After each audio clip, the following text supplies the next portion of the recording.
Vikings, let's win the game. Attention Vikings fan. Get ready because today's episode is pure electricity. A blowout win turned into fuel, but did the offense finally find stability? The defense became a national headline with a historic performance, turning every play into a spectacle while the veteran quarterback took over and set the debate on fire. But it doesn't stop there. The Vikings announced a major decision about J.J. McCarthy's future. And with the international trip on the horizon, the coaching staff's choices could shake the entire NFL. You don't want to miss a single detail. Welcome. Show your Vikings pride with a like and a comment. Fan, hold on, because what happened at US Bank Stadium was one of those afternoons you never forget. After an ugly loss to the Falcons, the Vikings took the field against the Bengals with one mission: prove they still run this league. And the message was crystal clear in a 48-10 blowout. But more than the lopsided score, what really stands out are the stories inside this victory. It starts with the new commander of the offense, Carson Wentz. Nobody expected to see the veteran stepping in so soon, but he played with the calm of a man who knows this might be his last big shot.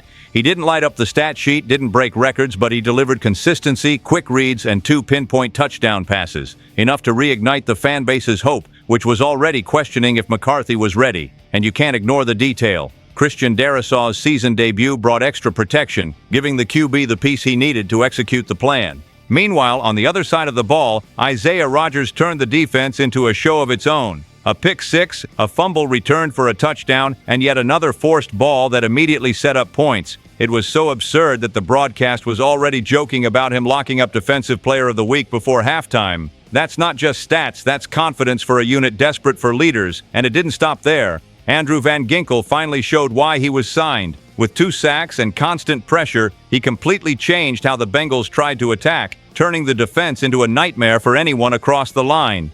The result? 6 total sacks and Cincinnati's running game reduced to nothing. But that wasn't all. Jordan Mason ran like a man determined to stamp his name as RB1. Just 16 carries, 116 yards, 2 touchdowns. Explosiveness, vision, rhythm. He kept the opposing defense on its heels all afternoon. And to close the show, Will Reichard made history with a 62-yard field goal, the longest in franchise history. For a team scarred by kicker disasters at the worst possible moments, seeing a rookie bring this kind of security is pure relief. This win wasn't just an answer, it was a declaration that when the Vikings hit their stride, they have the pieces to change games in every phase. And if you think that was insane, just wait for what comes next. If there's one name that became the synonym for spectacle on Sunday, it was Isaiah Rodgers. Fan, what he did against the Bengals wasn't just good, it was historic. Picture the scene. First quarter, deflected pass, and Rodgers races 87 yards down the sideline to the end zone. The stadium shakes, the crowd erupts, and it already felt like we'd seen the peak. But no. In the second quarter, he ripped the ball out of Noah Fant's hands and sprinted 66 yards for another touchdown. 2 defensive scores in less than 30 minutes of play, and as if that wasn't enough, he forced another fumble, opening the door for more points. Result, 34-3 at halftime, and the feeling that the Bengals never stood a chance. Performances like this don't happen every day. In fact, they had never happened. Rodgers became the first player in NFL history to record a pick six, a fumble returned for a touchdown, and 2 forced fumbles in the same game. Straight into the record books, right next to the franchise's greats, surpassing legends like Alan Page and Jared Allen in terms of single-game impact. And remember, not long ago, Rodgers was viewed as a risky bet due to a gambling suspension and a career seemingly on the decline. Today, that gamble turned into pure gold for Minnesota's defense. His story makes the feat even bigger. Drafted way back in the 6th round, he bounced between the Colts and the Eagles, fought injuries, served a suspension, and arrived in Minnesota on a modest 2-year deal. Most thought he'd be just a rotation piece, but against the Bengals, Rodgers showed he could be much more. 153 return yards just on defensive touchdowns, 3 tackles, 2 deflections, and a contagious confidence that lifted the whole unit. This type of performance changes not only the game but the season. It builds morale, creates identity, and shows the Vikings can indeed have a leader in the secondary. And when the defense plays like that, the offense can relax. No need to carry everything alone. Rodgers, who already proved himself a champion with the Eagles, can now write a brand new chapter in purple and gold. And if you thought that was the highlight of Sunday, think again. because while the defense was shining, a veteran on offense was also starting to rewrite his story. 1 year ago, Sam Darnold revived his career in purple. Today, Carson Wentz might be doing the same. The veteran many had written off seized his chance against the Bengals and showed he still has gas left in the tank. 2 touchdowns, steady passing, on-field leadership, and above all, the feeling that he could be the balance the offense needed after J.J. McCarthy's ankle injury. It wasn't just the 48-10 scoreline that stood out, but the way Wentz ran the show. Calm, collected, like someone who understands the weight of opportunity. Kevin O'Connell wasted no time. Wentz will start against the Pittsburgh Steelers in Dublin, Ireland, and here's where the drama begins. McCarthy, the rookie pegged as the future of the franchise, is sidelined with an ankle sprain. The coach said he's responding well to treatment, but he won't risk the health of such a crucial piece. For a team that already saw Darnold shine for 1 season before leaving, the question looms. Can Wentz repeat the trick and hold the fort until McCarthy is 100%? What impressed most against the Bengals was his composure. First drive, touchdown pass. The offensive line looked sturdier, the whole offense more fluid. Sure, he took some sacks, showed some physical limits. But for the first time this season, the attack felt complete. And don't underestimate the psychological factor. The presence of a seasoned vet who's been with the Eagles, Colts, Commanders, Rams, and Chiefs commands respect in the locker room. Now comes the challenge. The Steelers are fresh off a defensive win where they forced 5 turnovers. Wentz knows this opponent. 1 win, 1 loss against Pittsburgh as an Eagle. Could that experience tip the scales? What's certain is O'Connell trusts him. He was the calmest guy in the stadium, said the coach, and that's exactly what Minnesota needs now. Calm to turn talent into wins. But while Wentz climbs back, the inevitable question looms. When McCarthy is healthy, who gets the keys to this team? And here's the question no one thought would come so soon. Do we already have a quarterback controversy in Minnesota?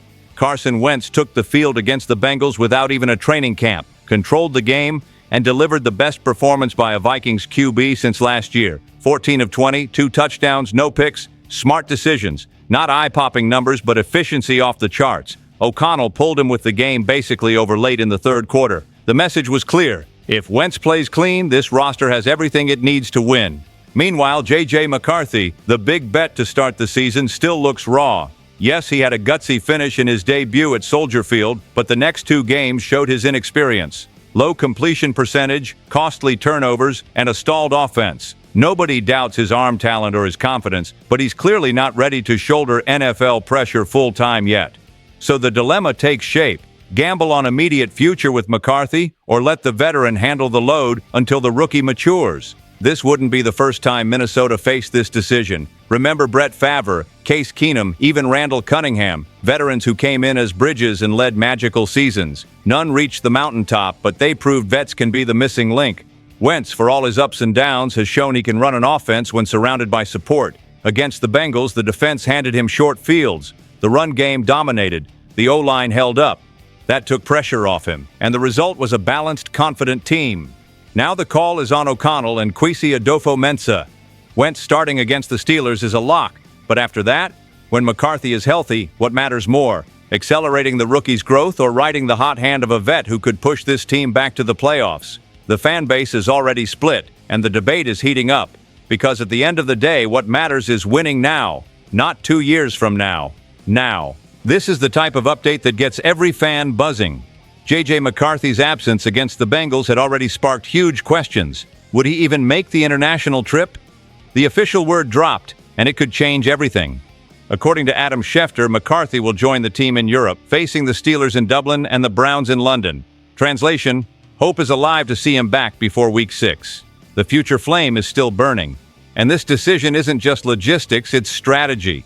Leaving him in Minnesota would have meant the ankle injury was too severe to dream of a return. But bringing him along shows belief in his recovery and, just as important, the value of keeping him inside the competitive environment. O'Connell has given encouraging updates, saying McCarthy is on the practice field, part of the play-calling dialogue, even out of the walking boot in some moments. That kind of involvement, even while sidelined, is priceless for a developing quarterback. Still, the numbers can't be ignored. Only 3 total touchdowns in his first 2 starts, all in that magical fourth quarter against the Bears. Outside those 15 minutes, the offense was stuck in neutral. 3 interceptions, protection breakdowns without Christian Darrisaw, and Ryan Kelly leaving hurt. It felt impossible to ask for more. But the NFL doesn't wait, and patience in Minnesota isn't endless. So here's the paradox. Wentz brings immediate stability. McCarthy needs snaps to grow. Without a developed QB, all the money spent on defense and playmakers could go to waste. It's a real split. Push wins now or build for tomorrow. What's clear is this: McCarthy traveling with the team keeps him in the picture. He's not forgotten, not sidelined. He's part of the story. And for fans, the anticipation is real. Will we see him back already in Europe? And if Wentz stays hot, will O'Connell really make a switch? The stage is set for one of the season's hottest debates. After all these twists, the feeling is clear. The Vikings are back in the NFL spotlight. A dominant win, a historic defense, a veteran resurging, a rookie on the mend, and a quarterback dilemma that will spark debate every week. This isn't just football. It's emotion, strategy, and the identity of a team proving its worth right now. But none of it makes sense without you, Vikings fan. The energy that fuels this team. Now's the time to support, question, and debate. Because this journey doesn't end here. Which story grabbed your attention the most, and what other moves does this team still need to make? Drop a comment, share this video, and hit that subscribe button for all the latest Vikings updates. Stay tuned. SKOL Vikings, let's go!